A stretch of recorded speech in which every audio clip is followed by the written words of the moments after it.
Well, it's whenever you can win on senior night, it's extra special, and then it's even more special because it's Tay Blanton, and the career that he's had may never be matched. It's the transfer portal era. Guys don't stay at schools, anymore, and he could have played anywhere in the country. He could have went to any program in the country. He could have played at any level. He's a 6'6" guard that has got an unbelievable basketball IQ. He's got great touch. He can pass. He's an everyday guy. He's a leader. Everybody wants that guy, and he stayed here, and all the things that he's accomplished, they'll be talking about Tay Blanton forever here. He's a once-in-a-lifetime type of player. And I loved it at the end. We were able to give him the curtain call, and it was really, really special. It was really, really special. And,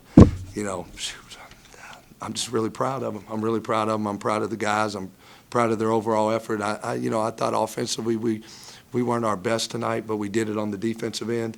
Man, we were active, and we were gritty. We were tough. We weren't dying on possessions. And, we talk to the guys all the time about put your energy in the right place. Just always put your energy in the right place, and just focus on winning, and if it's not your night, make sure it's somebody else's night. And that's what we've been doing. That's how we've won 8 games in a row. Just these guys are just putting their energy in the right place, and they're playing really good basketball. Talk about, I wasn't sure what he was doing, but when he leans down and kisses the court, just talk about your emotions watching that. Well, I remember when we got Tay, he came in the same recruiting class as Wendell and Cooper Robb. You talk about a great recruiting class that was. And, Tay got contact traced twice at the beginning of the year, so he didn't play for like the first month. And then at the end of the year, we won 15 OVC games that year. And we're playing Austin Peay. They got Terry Taylor. And we don't beat them in the OVC tournament without Tay, and just watch him, how he's developed. He's changed his body. But he's emerged as a leader and a vocal guy. When he first got here, he was quiet, and now he's the loudest voice. He holds the standard of the program and holds the other guys accountable and to that standard. And that's what you got to have with your best player. And if you got that, you got a team where you can win a lot of basketball games like we're doing and like we've been doing. You talked about just the motivation from the way that last year ended, coming back through the summer, being more vocal, emerging as a leader, things like that. For him to have the year that he did last year, to come back and kind of, weather whatever kind of emotional storm he had following that defeat. I guess what makes you the proudest of him coming out the other side of that and having the season, the night to night, and just being such an integral part of this year's team? Well, so you think about it, like you look at all the great things happening at Eastern Kentucky, right? And now in the new era of college basketball, you can leave whenever you want, multiple times. And I say, okay, Tay, we're going to do our $51 million renovation on our arena. We're not going to be back in here until January 9th. We're not really going to have a locker room.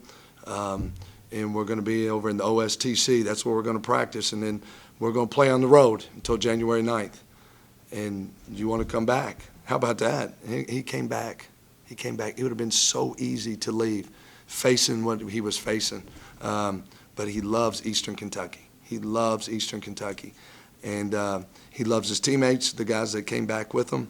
And and this is a special place. Like you feel the energy in our arena. You can feel it. It's amazing, and you can feel the love that they have for Tay.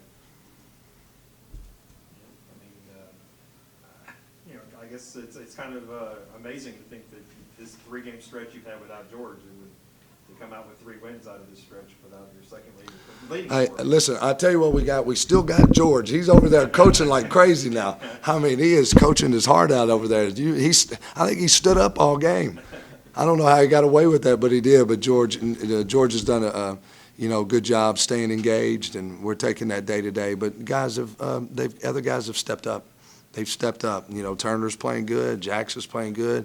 Jordan's playing good. Myers playing as good as he's played all season. Tay-Tay's really doing a good job moving the basketball, getting us in our offense. So, and then Mont's just been incredible. He's having an incredible season. Something that Jackson drew attention to is the fact that Lipscomb shot 28% from the field. You know, he's like, it might be their lowest that they've done all season, if not for a long stretch. Just, can you speak to your team's defensive effort right now and the fact that, top team in the conference comes here and you're holding to 57 points on the night? Yeah, and I thought our guys did a phenomenal job with our adjustments. We switched our ball screen coverage constantly.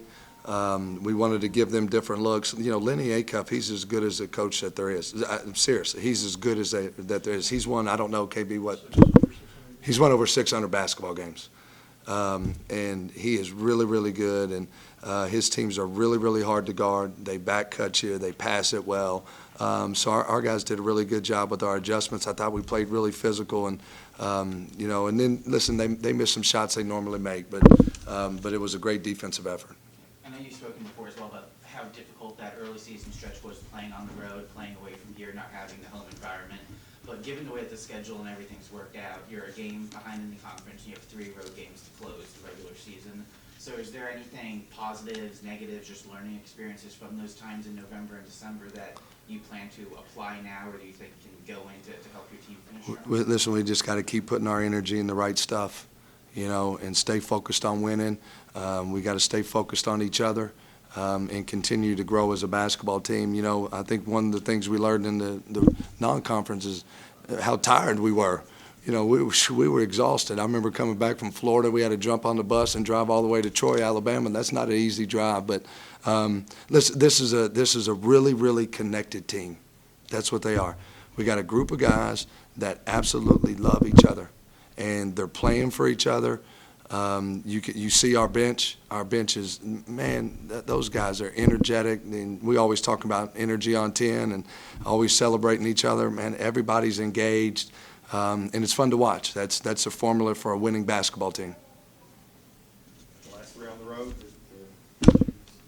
in a pretty good position to be back here for the tournament. Yeah, one game at a time.